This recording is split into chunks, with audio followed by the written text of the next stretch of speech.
So I go further. So these babies are formed after 24 hours of injection of the sperm into the egg, and they are observed for 5 days. Why? We want to know the best of the best. So every alternate days, you'll be called to tell you how your babies are doing.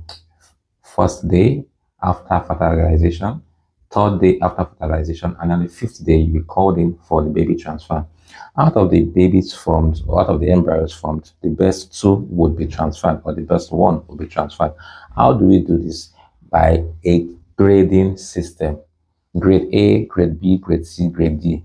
AA, BB, AB, BC, and the rest. All these grades just simply means that if you have a grade A embryo, it means you have a 75 to 100% chance of achieving conception. I won't say 100%, probably 99% because nothing is perfect in this world. Grade B means 50 to 75. Grade C means 25 to 50. Grade D means below 25%. So the scientists will explain that, oh, these are the embryos you have, and these are the grades. Is it 4AA? Is it 3AA? Is it 4AB? So A or B are good embryos to be transferred, and they have good success rates. Sometimes C do get pregnant, D's do get pregnant, but normally we do not transfer those. And also, we don't even freeze embryos that are of poor grades. So it's important you know all this. So the best two will be transferred. If your other embryos are okay, they are healthy, and they are good grades, you'll be told to freeze them.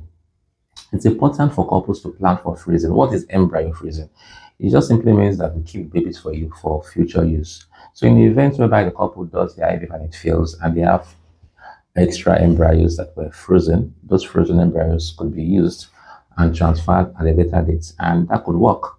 So in a way, it's cost effective, and it also gives you kind of a little bit of assurance that even if the first one fails, you have a second chance. So please, I encourage you to freeze your embryos if you have extra embryos. It comes at a cost, obviously. So I'm telling you this so you can plan ahead, because IVF needs a lot of planning.